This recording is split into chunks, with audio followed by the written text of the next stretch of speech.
We are in Mark chapter 12, and we're finishing up chapter 12, Mark 12. We're going to go verses here to start with, chapter 12, verses 38 through 44. Jesus is on the Temple Mount. In chapter 13, he's going to be sitting right here on the Mount of Olives, overlooking the Temple Mount with his disciples.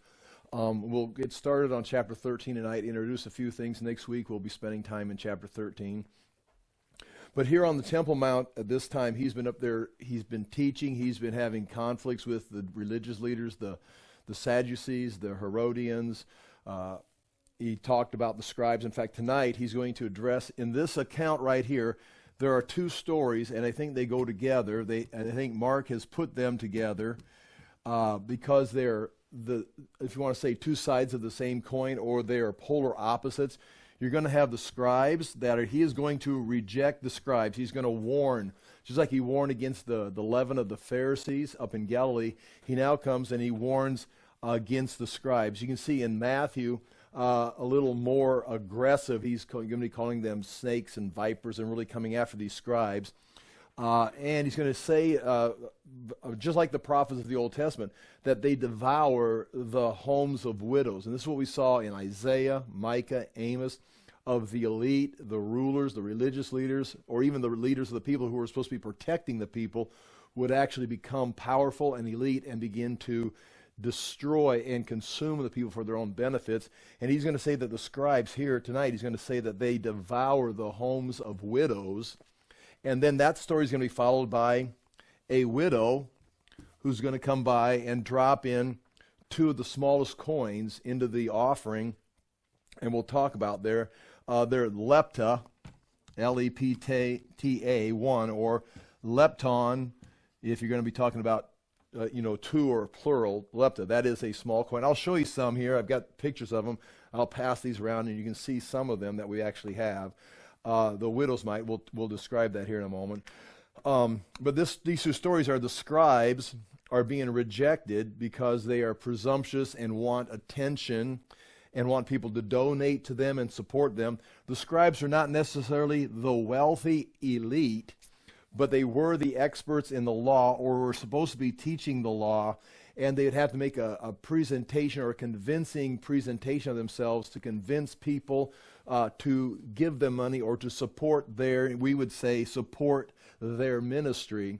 And the more they could give the facade, and that she's going to address that, the flowing robes and the seats in the synagogue, and the more being greeted in the marketplaces. If you were to come greet or come face to face with a scribe who was more skilled in the law of Moses than you were, they had greater knowledge, you would greet them, or you'd show them signs of honor. They would not have to talk to you or recognize you, but you would have to recognize them. And so this gave them a status symbol, which then would allow people to give them money, and so they could use their position to manipulate the funding, and thus, even manipulate widows to giving them things or having justified them being able to possess them. And then we're going to compare that to a widow who's going to give her last two coins to the religious system, and her last two is, in a sense, giving her life. She's going to be fulfilling what Jesus told the rich young man, the rich young ruler. What must I do? He says, well, give everything you have and follow me. Well, this widow is going to actually do that here. She's going to give everything away and, in a sense, gave her life. And so you're going to have a widow representing the faithful people, in contrast with the manipulative scribes that Jesus is rebuking. And again, that is taking place on this Temple Mount, from Jesus coming in and being seeing the money changers and turning into a den of thieves, and then him having to turn the tables over. Then they ask him, by what authority you do this, and they challenge him on every level. They try to trick him. He is going to be rejecting, or we can say sitting as judge on the temple. He's already condemned the system, and this last story is almost like we could say the final straw And from that point on, Jesus in chapter 13 is going to leave the Temple Mount and never come back. And his conversation there in chapter 13 is going to be the destruction. What we see, the destruction layer there from Roman destruction, Jesus is going to talk about it and prophesy it. And that's going to come up several times in the Gospels at different times. And it's going to be something that's going to be brought out at his trial, that he says that he is going to destroy the Temple Mount, and that's going to be things that are going to be brought up. So the very fact that Jesus, part of his ministry, was talking about this destruction that was coming in 70 AD is recorded. I mean, people even say the historical record that Jesus spoke against the temple is laced throughout the Gospels in the things he said, in the accusations they made against him. And these things, all that we see, just layer after layer of him providing, at least Mark does here in his gospel, of why this temple is going to be condemned beginning in chapter 13. And so let's begin reading in chapter 12 and just read the account of starting in chapter 12, verse 41, and we'll read the rest of that chapter. But we do remember he is on the Temple Mount in all of chapter 11 and 12. Chapter 11, you've got the triumphal entry coming into Jerusalem, being welcomed as a king. He goes then up onto the temple and looks around. Nothing happens, kind of anticlimactic. Then the next day, in chapter 11, verse 12, which is the Monday of that week, he clears the temple. He also curses the fig tree. We know that's a sign representing what's going to take place to the temple. Then in verse 27, Jesus' authority is questioned in chapter 11. We talked about that. He responds in chapter 12, verse 1, with the parable about the tenants, how they're not paying their rent, and so their vineyard is going to be taken from them and given to someone who will produce the fruit and pay the rent. So they're going to lose the vineyard, and the vineyard is going to be given to someone else. All this is setting up what's going to take place in chapter 13. Then chapter 12, verse 13, they question him about paying taxes to Caesar, an attempt to trick him, to make him stumble. And he responds brilliantly and amazes the people with his answer. In fact, he's winning the crowd over during this and isolating himself from the religious leaders. Sadducees in verse 18 of chapter 12, they ask him about the marriage. It's like they give him that ridiculous example of the brothers that marry the same woman and how there's no resurrection. Jesus says they do not know the scriptures, that they're in error. Then one of the scribes, after they hear Jesus' answer again, one of the scribes apparently comes up in chapter 12, verse 28. We saw that last week, and says, "What is the greatest commandment?" And Jesus answers again brilliantly. And sums up the law in a typical fashion of the rabbis were asked to sum things up in a very simple form. Jesus does a very good job. Love the Lord your God, love your neighbor as yourself. And then those are the first two. And then Jesus ends the last part here in chapter 12, verse 35. He asks them a question and asks them to explain Scripture. And if they could explain that Scripture, when David calls the Lord his son, if they could answer that, they would be able to wrap their mind around the fact that Jesus is the manifestation of the Son of David, the Messiah, just as Scripture was able to predict. But they could not explain it. And it says, in a sense, they were amazed, but no one dared ask him any more questions because, he was out of the league. And probably every question they challenged him with, when he responded, he looked more brilliant. He looked more in control, looked like he knew more than they knew, that they did not dare challenge him because he would make them look foolish, but he also was gaining a foothold. They had to stop the debate. And that leads us to where we're at tonight, chapter 12, verse 41. It begins I'm reading the NIV, the English Standard Version's on your notes. Jesus sat down opposite the place where the offerings were put and watched the crowd putting their money into the temple treasury. Now, very quickly, he's still on the Temple Mount, but now he places himself in a position. He sits down, and he's looking into the women's court. That's where the money was collected. And there's these, what they call shofar-shaped, like almost we'd call them trumpet-shaped. So you'd have the narrow part coming up where you put your coins down, and they go down into a larger part in the base. They'd roll down, and they would be metal, so you could hear the coins going in, because Jesus somehow is going to know what this woman has put in. And it could be the conversation she's having with the priest that's looking after those different depositories or receptacles, or he can tell by the sound of the coins, and people are putting in large amount of coins. You can hear the coins go in, tell by the size of the coins. But he's sitting there. Jesus sat down opposite the place where the offerings were put and watched the crowd putting the money into the temple treasury. Many rich people threw in large amounts. You could hear it, you could see it. You could even hear conversations possibly between the priests that are overseeing it. But a poor widow came in and put in 2 very small copper coins worth only a fraction of a penny. We'll come back and look at that. But you see, that's the part about the widow. But if you go back to chapter 12, when he just finishes this discussion about whose son is the Christ, in verse 37, David himself calls him Lord. How then can he be his son? The large crowd listened to him with delight. So they're listening to Jesus answer questions, ask questions. And as he taught, verse 38, Jesus said, watch out for the teachers of the law.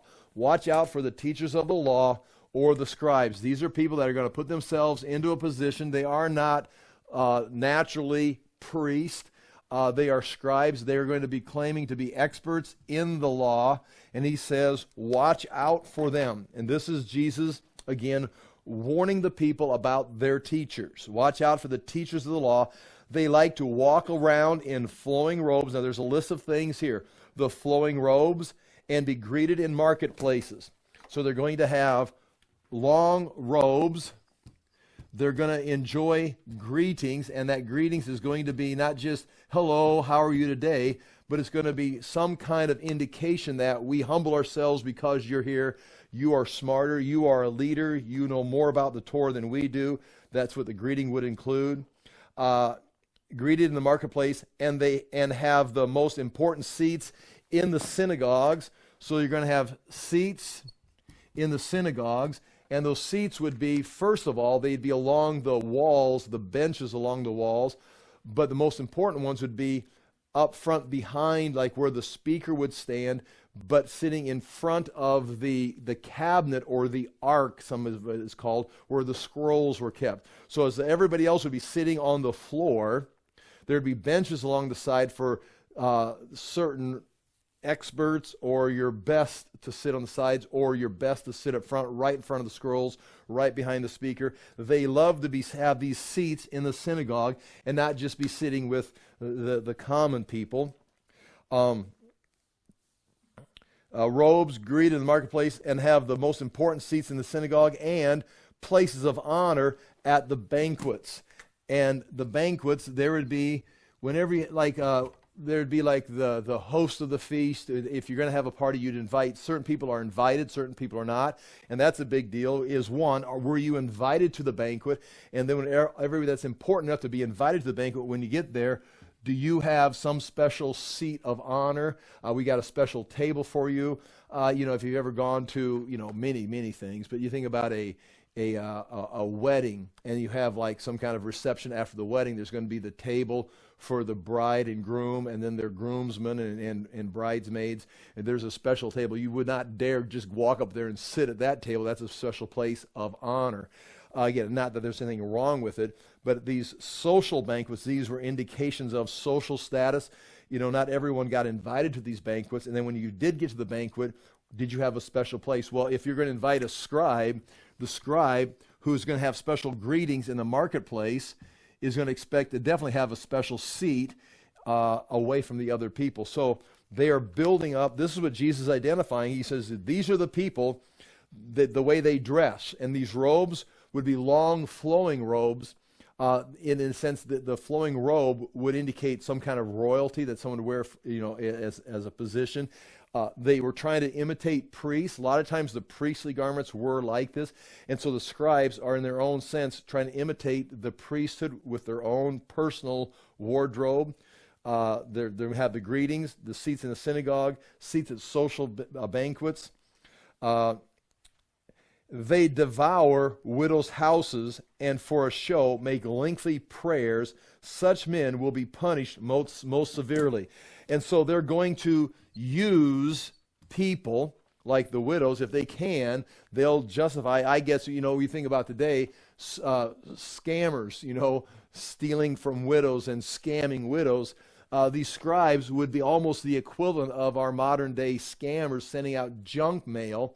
And we could tell you stories, and you know stories yourself, of ministries.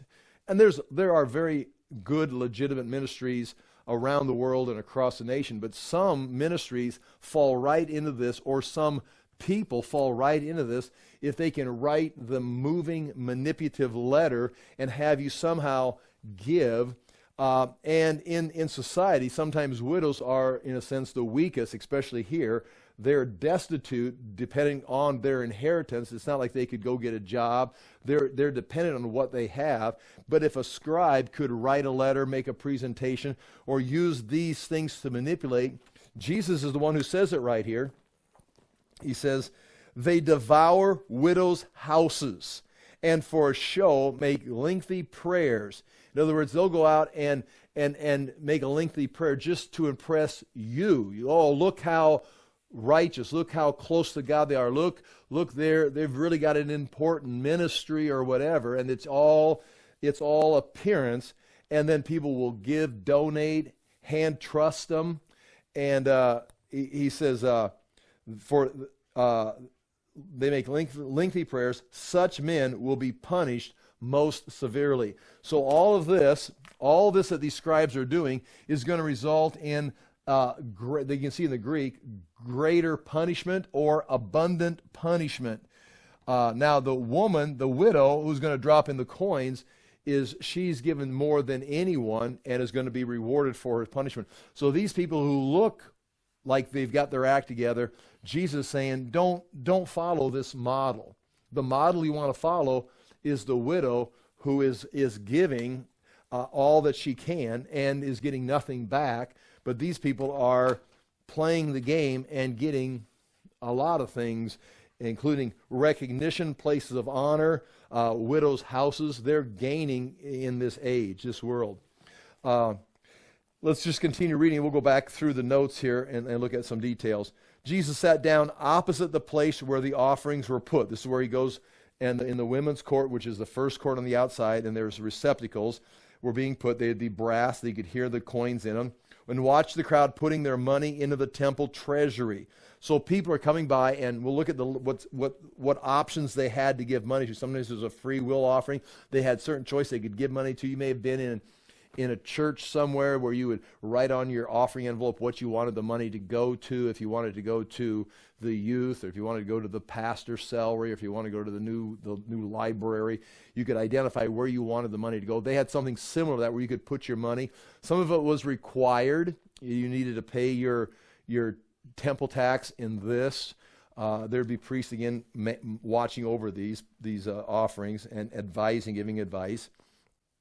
It says, many rich people threw in large amounts, but a poor widow came by and put in 2 very small copper coins.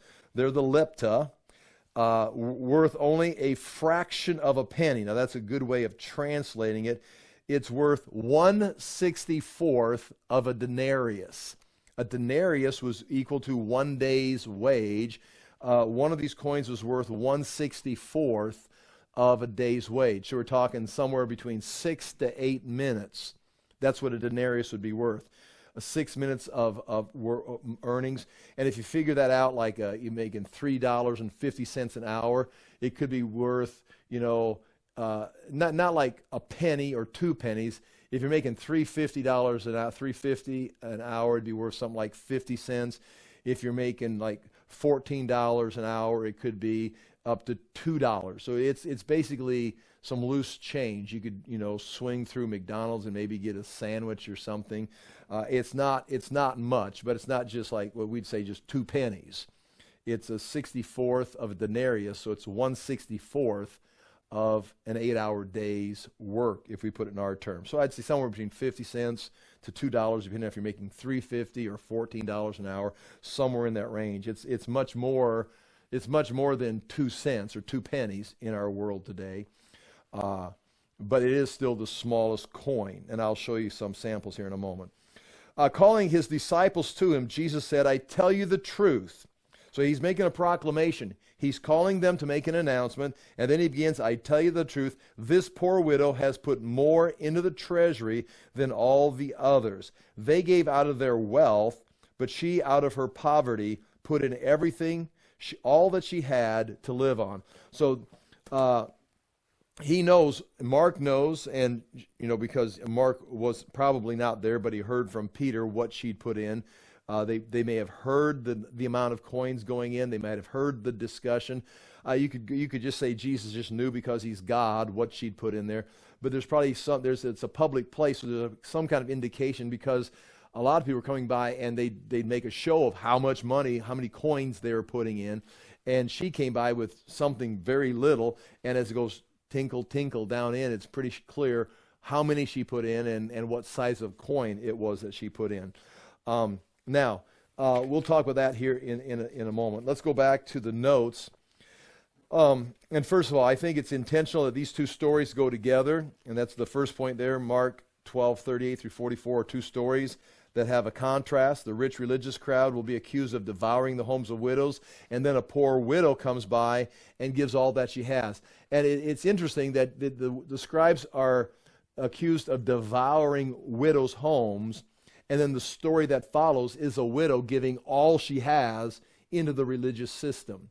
And you kind of wonder, is that intentional? You devour widows' homes. Well, look, here's a widow being devoured right here. So in one sense, she could be seen as a victim, but then on the flip side, she can be seen as a hero of faith, knowing what's valuable is to support and give, but yet in the system she's giving to is itself corrupt. And so there you've got the intention of the heart and the faulty system, and she's going to be rewarded, but this system is going to be taken down, which is what chapter 13 is about. I've got the Greek text in there for you to see the Greek text on all of them. I just read through the notes. I'll read first the English Standard Version. And in his teaching, he said, beware of the scribes who like to walk around in long robes and like greetings in the marketplace. Warn against the scribes. The scribes were experts of the law. I've got all that written down right here. Josephus describes the scribe as one who played the part of an interpreter of the law of Moses. Signs, they got them all written down there that they were warned of. They have long robes flowing for ceremonies and festivals, or royalty, or like priests. Greetings in the marketplace. The Talmud says that a person must greet one who is greater in knowledge of the Torah. Point C on 3 on page 1, the best seats. I described that for you. Place of honor, banquets. Point 4. Now, this is, again, we've already said this, but there's a couple places here that kind of give us support that this is true, or verify that Mark is writing in Rome, that this book is being written in Rome during Nero's persecution, probably 64, 65 AD, during persecution time. They're being taught that you have to be a servant, you're going to have to suffer, it's going to be a price. And it's written to believers or Christians in Rome, and that is who this is addressed to. And then, of course, from there it's circulated, like Matthew, Mark, Luke, John are written at different locations for different groups of people. They were then collected. But one of the things you can see that this is possibly, which is from the account of Josephus, look at point 4 on page 1. Josephus tells a story of a scoundrel exiled to Rome. So it was a Jewish individual who was exiled to Rome, and this story would occur before the temple was destroyed in 70 AD, but Josephus would have heard about it after having arrived and then recorded it. And this, he calls a scoundrel, presented himself as a scribe or an expert in the law. And he convinced certain people that he was an expert and then began to collect money from them. And there was a woman named Fulvia, Fulvia. This is in Josephus. He records this. And she gave him many gifts because he was collecting money to take to the temple in Jerusalem. So he would teach, but he was going to send this gift to the temple. But he wasn't. He was keeping the money. Well, it ended up that Rome found out about it from the emperor all the way down to the local street people. Everyone knew about what he had done and were outraged at his manipulation and his his thievery.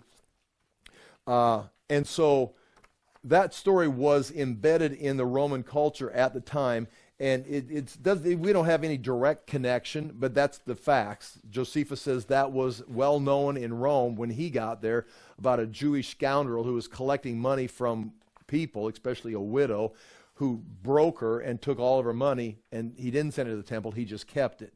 Well, then here he comes, and the scribes are put in the same category, so they would have a story that was in their immediate memory of what the scribes had done, were doing in Jerusalem. Kind of gives them a perspective. Point 5 on page 5, and this is, again, we've seen this on Tuesday nights especially. Point 5, the Old Testament prophets often rebuked the elite or the leaders, especially the religious leaders, for preying on widows. Here's just 4 quick examples. You've got the poor and the elite are using the poor for their own benefit. It's a sign, we've talked about it for years, of the 4th generation, the 4 cycles of discipline. The last one in Proverbs, it talks about those with teeth set like knives to devour the poor and needy from the earth. And when the elite start destroying the poor and needy, abusing them, that means the culture is going to be turned over, overthrown. And that's where we're at right here in Mark. It's the Jewish culture on the second time round, at least, because we had it happen in 586. Now again, these scribes are playing into the culture where they're using their position to devour widows' homes. And here's Isaiah 10, verses 1 through 3. Woe to those who enact unjust statutes and issue oppressive decrees to deprive the poor of fair treatment and withhold justice from the oppressed of my people, to make widows their prey and orphans their plunder. What will you do on the day of reckoning when devastation comes from afar? To whom will you flee for help? Where will you leave your wealth? And that's Isaiah speaking to the elite of his day. Amos 2, they trample on the heads of poor as on the dust of the ground and deny justice to the oppressed. And so these are cultures in Amos, Isaiah's day, that were heading into that 4th cycle and were going to face judgment. Jesus throws that phrase out, devour the houses of widows, which sets these people right in the same category, behaving just like you'd expect someone to behave in a 4th generation. They're the final generation before judgment comes. Micah 3, verses 1 through 3. Listen, you leaders of Jacob, you rulers of Israel, should you not embrace justice? You who hate good and love evil, who tear the skin from my people and the flesh from their bones, who eat my people's flesh, strip off their skin and break their bones in pieces, who chop them up like meat for a pan, like flesh for a pot. And that is Micah speaking. And then Isaiah 3, 14 and 15. The Lord brings this charge against the elders and leaders of his people. You have devoured the vineyard. The plunder of the poor is in your houses. Why do you crush my people and grind the faces of the poor, declares the Lord God of hosts. And again, those are just 4 examples of prophets in the Old Testament saying the same thing, similar to what Jesus said to this widow. Meaning, again, we're setting the stage. It's identifying very clearly these people are in the final moments of their culture. And in chapter 13, Jesus is going to address the destruction of the temple. We go on, page 2, just read some more references here. And they have the best seats in the synagogue and place of honor at feast, who devour widows' houses, and for a pretense make long prayers. So on one side they're devouring houses, but when you look at them, they're really praying and searching and seeking God and talking about how righteous they are. They'll receive the greater condemnation. Jesus isn't buying any of it. He's telling the people, look past the facade. These people are not worth following. And he sat down opposite the treasury and watched the people putting money into the offering box.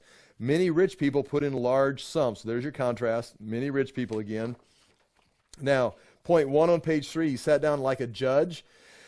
In chapter 13, he's going to go sit down on the side of the Mount of Olives. And again, sitting is the position of the teacher at this time, but also sitting was the position of a judge or a ruler. So he's sitting there, in a sense, judging the giving of money. He's going to leave the temple, go sit on the Mount of Olives, and almost from this perspective, we're not sure where he was at on the Mount of Olives, but this would be close to what he'd be looking at right here, either further down the hill or back. He's looking right here and is going to then sit and pronounce judgment on the city, which he's been doing throughout. I mean, it's not like a new revelation. I'll tell you, after reading like Mark 13 and Matthew 14, different things, or 24, I wanted to come out here and read those verses on the Mount of Olives one day. And so I left Jerusalem, I think it was 2007, and I took my Bible, this one right here, and I walked up here and found a place on the Mount of Olives and sat down. I was like, how you think that'd be really cool.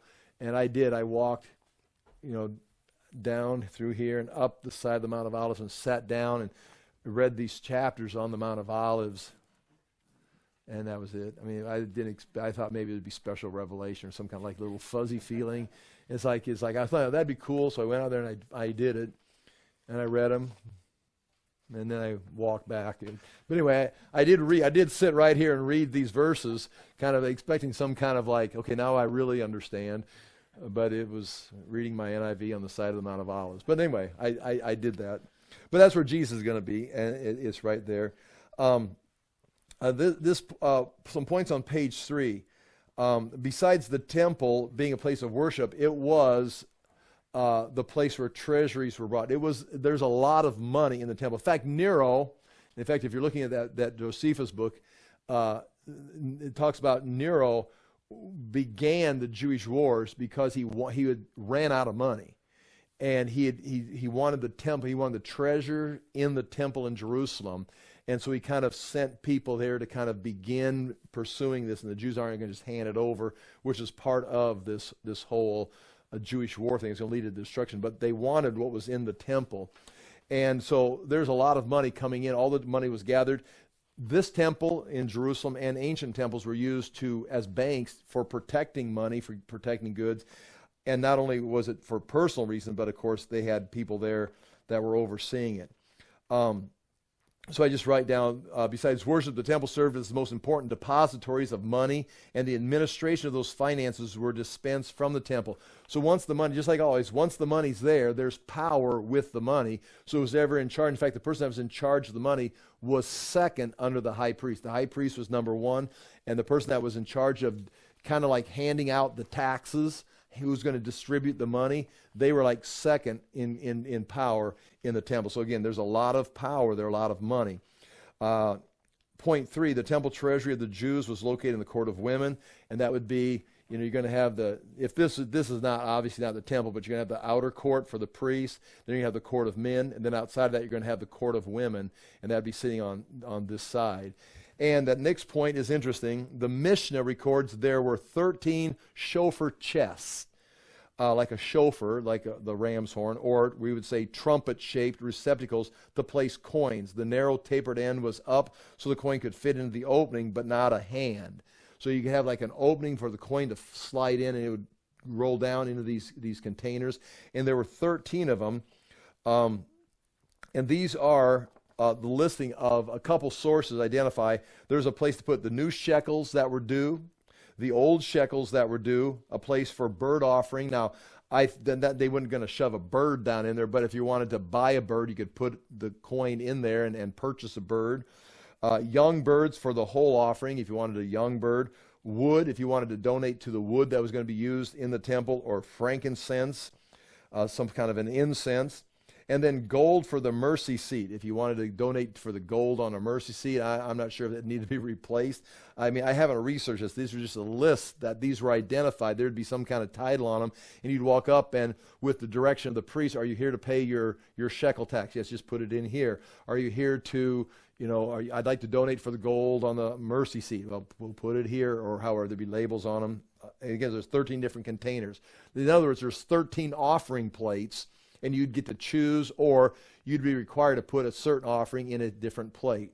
And then there were 6 more for free will offerings. So you could just walk up and I suppose people that just wanted to make a donation, they could do that there's 6 places. Now, we're not sure what this woman, maybe more research could figure it out, but she's going to come up with 2 small coins. And it's chapter 12, verse 42. She's in the court of the women. Jesus is sitting there. His disciples are around him, and he's watching. These people are coming in through the women's court. So again, it's like, well, what's Jesus doing in the women's court? Well, just like the priest could be in the court of the men, and the men could be in the court of women. In fact, you had to walk through the court of women to get to the men's court. So the high priest was the only one that could go into the Holy of Holies once a year. He would have to enter through the women's court, go through the men's court, go past the Levites and the priests working in the altar, and then go into the temple and then back into the most holy place.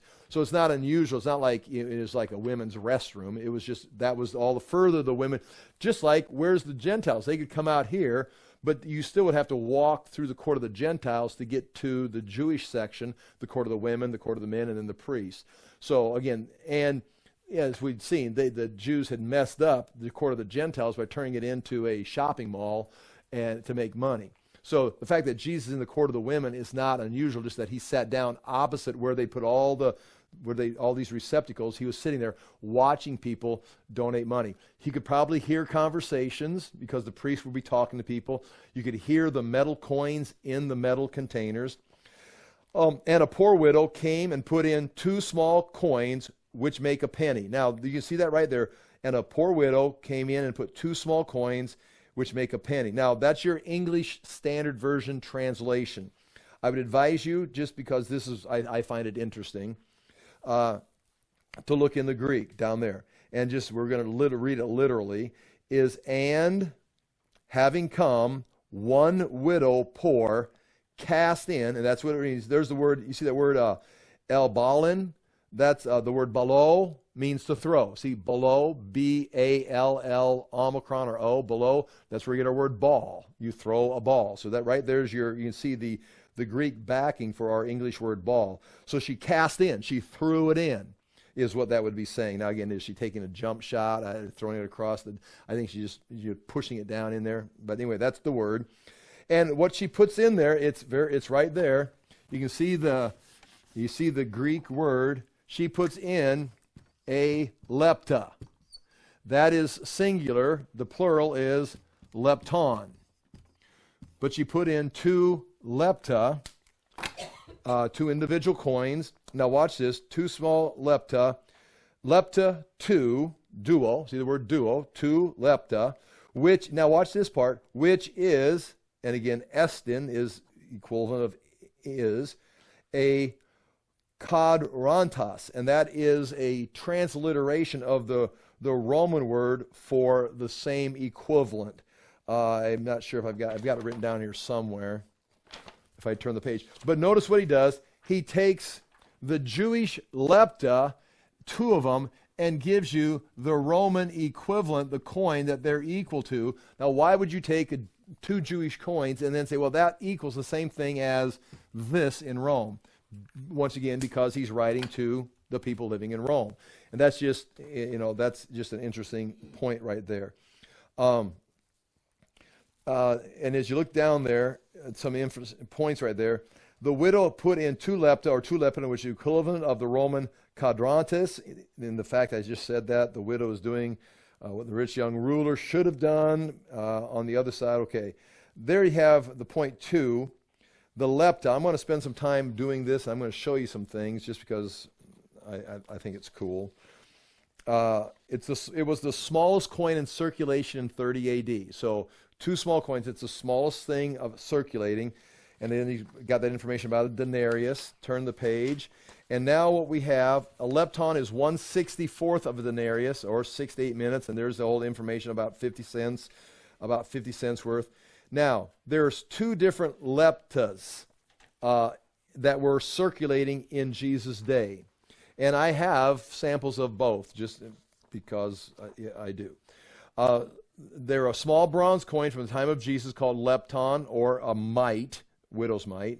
One was equal to the worker's earnings for about 6 minutes of work, and thus least valuable coin in Israel in the 1st century.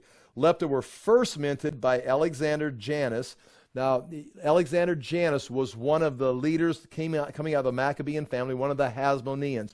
He was not a good man, but he was the leader, and you can study Alexander Janus, but he did mint the first lepta around 80. So we'll just say Alexander Janus, around 80 to 76 BC, he makes the first lepta. And his lepta has an image of an anchor. Again, now this is where you don't care, but I do because I think it's cool. There's an anchor on one side, and you can see it right there. An anchor, and then on the other side, a verse, that's the front, and a wheel on the back. A wheel with 8 spokes, or a circle, a wheel with 8 rays coming out of a star. And that would be the one that was made from 80 to 76 BC. If you turned to page 5, I've got a bowl, I'll pass it around right here. See this little bowl? Those are about 15, 20 lepta right here. They're fragments, they're small. That's why I could pick them up and get that, or get them and deal, pay for them, because they weren't like mint conditions that belong in the British Museum. You want to see one that's in the British Museum? Go to the bottom of page 7. That one's in the British Museum right there. See that one right there? Now notice that doesn't have the anchor and the wheel. That's got wheat or barley and a palm tree with 2 dates hanging on it. So that is a different one. That's going to come up. I'm going to tell you about that. That's going to come up later. But that's in the British Museum. These on page 5 are right here. And if you can see on page 5, I've got this circled right here. You can see the wheels. There's a little dot in the middle, and they're just portions. A little dot in the middle with little rays coming off. And then there's a circle going around it. So it looks like this. There's a circle. There's a dot in the middle, and there's some kind of rays coming off like this. So this circle, that's not the edge of the coin. That's a circle like a wheel. Or it's, if those are spokes or stars. But you can see those right there. And then I've got one circled up here on the top left, and that's going to have an anchor on it. So that would be the front side of the coin. The back side is going to have this wheel. And if you look closely, I've got them marked over here. Another has a star marked on one and an anchor. And they're in this bowl right here. I'll pass those around. In fact, before I do that, I'll do this. Well, what should I do? This would be better too, maybe. I think this one, there's 3 of them. There's parts of 3 in here. And you can see the star on one side and an anchor on one side. But here, I'll just pass these around and do the best you can. But you can see them. Then I got pictures of them in here also.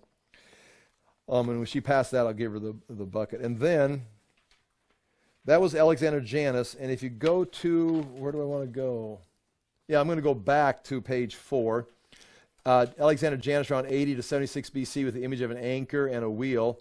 These coins were still in circulation 30 AD. So it may be from 80 BC, but in 30 AD, these coins were still circulating. How long did they last? Well, they lasted until today. We've still got them.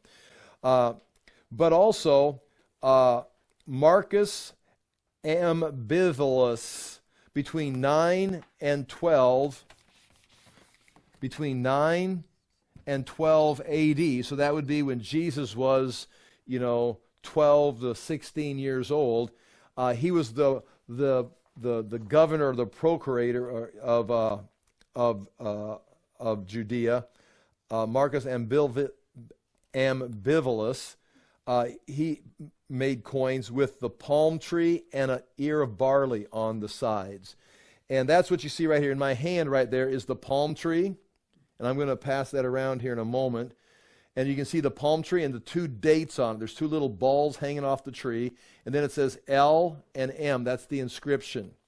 And then on the other one on this side, so this first one is from 9 to 12 AD. The one on the outside, the right side, is from 80 to 76 BC. And you can see part of the star. You can see it's not minted in the center. You see it's off-center. You see a star and then the little dots going around. That's that one. And I think that's this one right here. That's in this case. The palm tree, this was minted in 6 to 9 AD by the procurator. And so you can see on this side, you can see the palm tree. And on the back side, you can see the barley leaves. And that is a widow's mite or a lepton, also a pura. This one, in this case, it's a full one. It goes with this set right here. But this is a full one. And you can see on one side, I think you can see the star and the anchor. The star and the anchor on this one. But again, they're 2,000 years old. But that's the size of them. You can see the general size of them. And then I'll pass this bowl around. There's several pieces in here. You can see they're not all there, but you can definitely see the star and a couple anchors on them. And I don't want to be like bossy or anything, but it'd be really nice if you didn't drop this, because there'd be like little pieces all over, like a crushed candy bar or something. But if you do, you can still come back. It's my own fault for passing them around. But that's what I've got for lepton, or a lepta, or a lepton. And it's just interesting to know that's the kind of a background. So that one's got a palm tree and then a barley leaf, and the other's going to have the star and the anchor. And those were in circulation. We do not know which ones, if it was the 80 BC or the 9 AD coin she put in, but those were the lepton. And again, if you were going to work all day, you would get, 64 of those. It'd be like getting paid, in pennies, except a little bit better, because I think pennies are worth less in our monetary. That is, again, the widow's mite. If you turn to page 6, you can see at the top of page 6, you can see the Marcus Ambivalus, 9-12. That's the one you're looking at right there. The one that's being passed around right there, there's the tree. That's mine. I took that picture. And there it is again in a display case I've got downstairs. And then on the top of page 7, I've got the same coins that are in that bowl. Yeah, be careful with my bowl. The same coins are laying on my desk right there. You can just see it. It's kind of fun because you can see the stars. You see how they're different bits and pieces of them. And then on page 7, that is the 9 BC, 9 AD. That's in the British Museum. So this one is in the British Museum. It looks very similar to this one right here that you've got in that one case. So that's in the British Museum. That one's right there on the table. Okay, and then just kind of looking at this right here, page 7, and he called his disciples to him and said to them, "Truly I say to you, this poor widow has put in more than all of those who are contributing to the offering box." He calls it the offering box. And again, he's now talking about if you're giving out of your abundance, it's not costing you anything. Once again, this comes back to Mark's theme of the ideal of a service, or being the least, or giving all. And it's the ideal is if it's easy for you and you can have your own life over here, it's really not service. If you got your own, power over here, you're not released. Or if you got all this wealth over here, well, look how much I gave. Well, yeah, but look how much you've got. You haven't really served or abundantly. You've just kind of played both sides of the fence. And he's talking again. And this is his last teaching. Before we go into the Olivet Discourse, this is his last teaching. Again, kind of summarizing and contrasting this woman of faith and these religious leaders who are really doing destruction.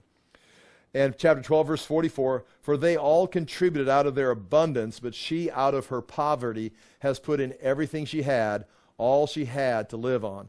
So, the first story tonight, they're all flowing robes, a lot of attention, and they were going to have abundance of punishment. She has nothing. In fact, she's given all. In fact, if these are her last 2 coins, the idea, if you want to push it, it isn't in the text, this would be implicit. She gave those coins and now she's destitute. She's broke. She's got nothing. She is going to lose everything, and she is going to have then great reward. And so the contrast there is obvious.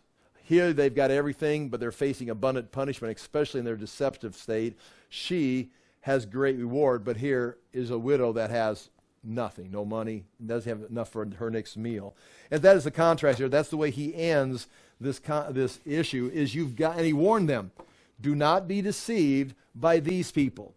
You've got to be able to look past, just because you're rich doesn't mean you're evil, but this richness and this popularity can cover up what's really going on, just like poverty and being destitute and not having a huge influence can really cover up a person of great faith in another dimension. Now, with that being said, I'm going to introduce chapter 13, and this becomes confusing for a variety of reasons, but I think, again, I'll teach it, and we'll spend more time the next couple weeks. But I'll begin chapter 13. After all this has taken place in chapter 12, all the conflict and Jesus identifying, these are the scribes, the religious leaders, don't follow them. Here's this poor widow. She's the hero of the chapter. Again, be careful with the scribes, because right before this, a scribe asked him a question, and the scribe complimented Jesus. Jesus complimented the scribe, and they were mutually in agreement. So again, not just because you're a scribe or a religious leader doesn't make you bad, but there is a tendency to go after the world. Now, chapter 13, verse 1. As he was leaving the temple, now, and this is huge, we'll bring this up several more times probably. This is the last time he's in the temple. We started the week with him arriving at the temple. He's been there all week, and now he's leaving the temple. This is so much like Ezekiel, when the glory of the Lord moved towards the threshold of the temple. It moved from the holy place, moved this way to the threshold of the temple where Ezekiel saw it, and then the cherubim lifted it up, and the glory of the Lord went out and stopped on the Mount of Olives before it apparently heads to Babylon, where the Jews are going to be. But anyway, it stopped on the Mount of Olives. Well, Jesus is, if it's intentional on Jesus' part, I would think it is, and Mark recording it, are the Romans going to pick this up? I mean, if you're a Jew, you know, because it's the book of Ezekiel. But Jesus is going to do the same thing. And he's going to walk out this gate right here. Now again, the gate that he walks out, the eastern gate that he walked out, is probably right down here. It's probably underneath there. It needs to be excavated. They excavated the Damascus gate up here, and they found the first century gate. This was built in 1535 by Suleiman the Great. Block shut, several times. A variety of stories there, but there is actually something underneath there. So he didn't walk out those doors, okay? Those were built later. But this location of the gate is underneath here. So that he would have walked out here and then comes up the Mount of Olives, and that's where we're at. As he was leaving the temple, one of his disciples said to him, "Look, teacher, what massive stones, what magnificent buildings." We'll spend more time next week talking about those stones and how magnificent it was, just to get some perspective.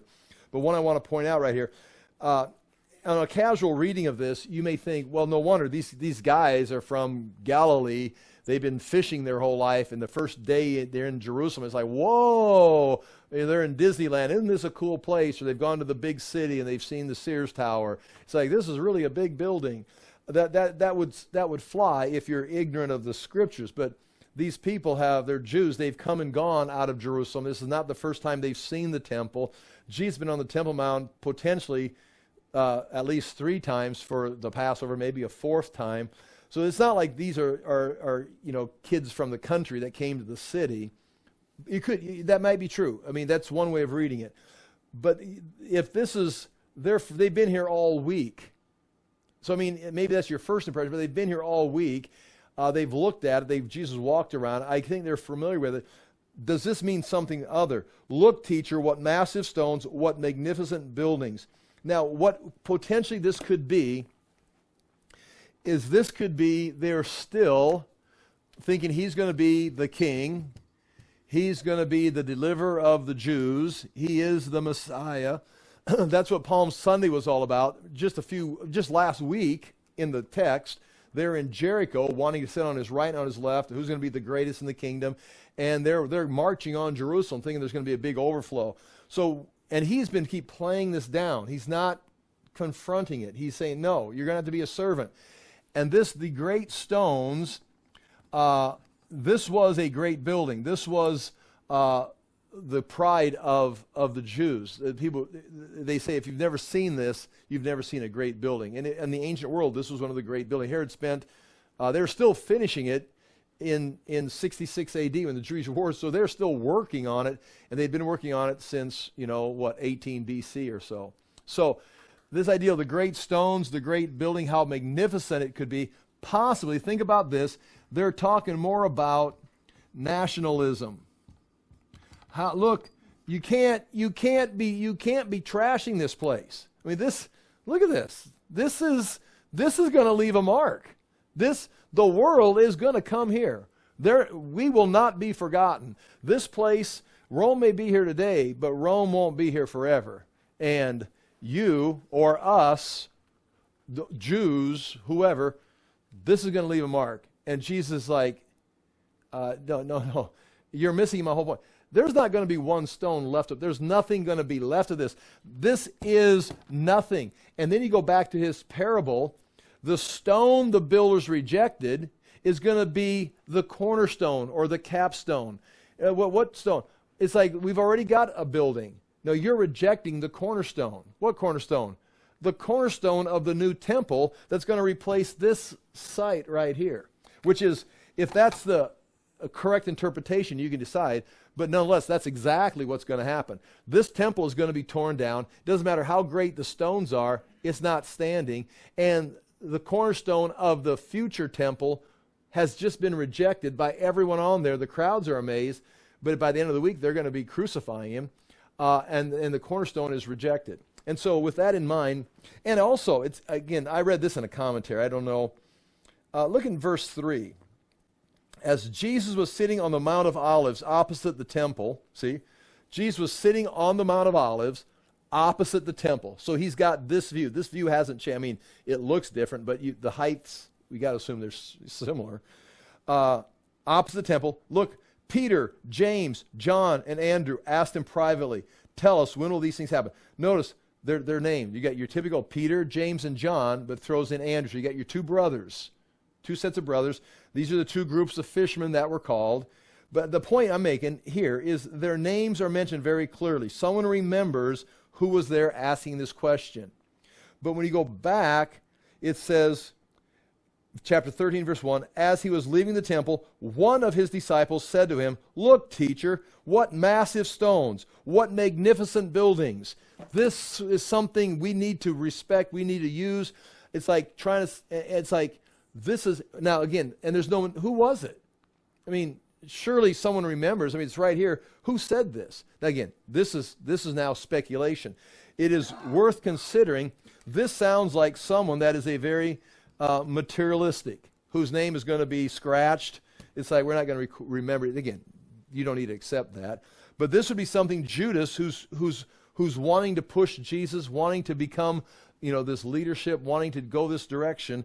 He's going to say, hey, look at this place.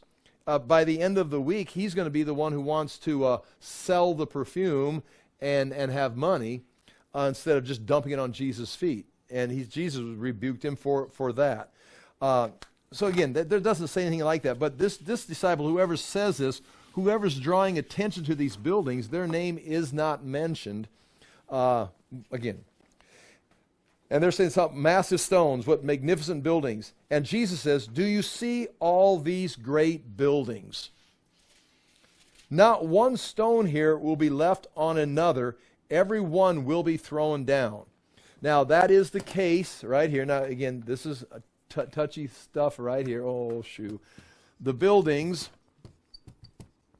these buildings, there's not one stone left. Not one stone left. Okay, so this right here, as I've said, and you can look in the Jerusalem book, this southern wall, I've got lines drawn on here showing you the original Herodian stones. These stones down here were there in Jesus' day. They got knocked over, and then they've rebuilt them up during the years. Actually, the Muslims built it back up because the Christians never messed with it. They just liked it being destroyed, apparently. But you can still see Herodian stones, and you can see it in the Jerusalem book very clearly. So not every stone of the temple complex was turned over, but it is a bare rock. There's nothing on the surface left. The temple, the buildings, the royal stoa over here, Solomon's colonnade that goes all the way around, all that is gone. So in a sense, Jesus was accurate. Some would say, well, when we're talking about the temple, he's talking about all the Herodian stones. And then there's some goofy teaching out there. I'll say it's goofy, but you may want to consider it. Is they say, no, this was not the Temple Mount. This was built by the Romans as a fortress. And the actual temple is over by the city of David. And you can't find it because there's not one stone left upon another. And they got a whole theory on that. And many people have asked me, go, well, isn't the temple down over the city of David, which is just right here? And it's like, well, I think we've got enough evidence that this was the actual location. But it is a stumbling stone when it's like, when you say, well, and it bothered me. The Western Wall, you know, I went there this is the only part of Herod's temple that was left. And it's like, well, I thought it was destroyed. And then you get there, and everybody's talking about it being the only part of Herod's temple left, and it's the retaining wall, as we talked about before. Here's the temple sitting on the Temple Mount. The Western Wall is this section right here. But these Herodian stones go all the way down here. You can see them. I got tons of pictures here. You can see them all the way along this road. You can see them all the way along here, up here. You can see them all the way along the Western Wall. You can see so this Western Wall is just right there. It's just a close place to where the temple was. The closest place, you got to go in the Western Wall Western Wall tunnels. And right here, there's a gate. Was it Warren's Gate? I have to remember. That's the closest place a Jew can get, or anyone can get, well, a Jew, because Muslims can go inside the Dome of the Rock, can get to the most holy place. So you got to go here to be as close as you can to where the holy place was. But not one stone left upon another. I think we're talking about the complex, or just the general idea that it's destroyed, even though there's stones still standing there. Now, what begins to happen here is at verse 3, as Jesus was sitting on the Mount of Olives opposite the temple, Peter, James, and John and Andrew asked him privately, tell us about when these things will happen and what will be the sign that that they are about to be fulfilled. And what ends up happening here, and I'm going to say this, and then I kind of got it broken down there a little bit on the title there, of the references, is there's two conversations taking place here. And you don't have to accept this, but you've got to make your way through this somehow. The question is the temple destruction. When will it be taking place, and what's it going to look like? And that's going to be 70 A.D., and then there's going to be the coming of Christ, with the Parousia, the coming of the Messiah, and that is going to be the end times. We'll just say end. And within here, these questions are going to be answered. They're not, you can't put them together. And again, I'm not saying I've got this right. I've taught this many times, and I'm always making adjustments as I read through this. But what you've got here, I would say, if you look on the top of your page right there, Mark 13, 1 through 13, go down to verse 13. All that first part, chapter 13, verse 5, Jesus said to them, watch out that no one deceives. Now, he's going to say that like 4 times. One of the keys here is do not be deceived, and you do not know. I mean, the more I look at this, the more I look back at all the teaching I've done on timelines and all this detail, at the end of the story, you don't know. Yeah, but look at all the work I've done. Right. And you missed the verse that says you don't know. It's like, yeah, well, I don't want to read that verse. I want to read about the parts I know. It's like, well, the point is you can't put it together the right way. And again, that's humbling as a teacher. Like, well, I'm not smart enough. No, it's not possible. It's not revealed. It's beyond. Just like Paul went to the third heaven and saw things that he can't express. Well, did you see them? I was looking at them. Well, tell us about them. I can't. And here's Jesus' words on this. Well, explain it to us. Well, you can read it as well as I can. I don't know. But clearly, I would say verse 5 down through verse 13 verse 13 is going to be answering this question. You cannot tell you're going to make a mistake if you just rush right into the tribulation. Because no one's talking about the tribulation. They're talking about we're saying, look at these beautiful buildings. Jesus says, there's not going to be one. You missed the whole point. I was here for a week. They won't want nothing to do with me. This is all coming down. I'm the cornerstone for the new temple. Let's leave. It's like, but it's beautiful. They said, well, when is this going to happen? So he's going to have to answer, when does this take place? But they're also looking up for the Messiah, and they think somehow this is going to tie into the end. Now, again, there's this long period of time between these two events, but he's going to then begin in verse 14. If you look right here, verse 14, when you see the abomination that causes desolation standing where it does not belong, and then Mark must have added, let the reader understand. Meaning, I'm writing this down. You need to focus on this. That we're not talking about, again, I'm not sure what he means by, the reader understand. But right there in verse 14, we switch to here. And that 14 is going to continue down to I've got right here, 27. And then at verse 26, at that time men will see the Son of Man coming in clouds with great power and glory. Now, if you're a preterist, you're going to read this whole thing. It's got to take place in 70 AD. So you got to somehow have the Son of Man coming in clouds of glory in 70 AD. And if you want to do that, you can, but you're shoving this into 70 AD just like sometimes I have taken 70 AD and tried to shove it into the end times. They're two different times. But then in verse 28, it goes back to here. So if you finish verse 27, and he will send his angels to gather his elect from the four winds and the ends of the earth from the ends of the earth to the ends of the heavens. That ends this part. And now he's going to go back to here and give you an example. Now learn a lesson from the fig tree.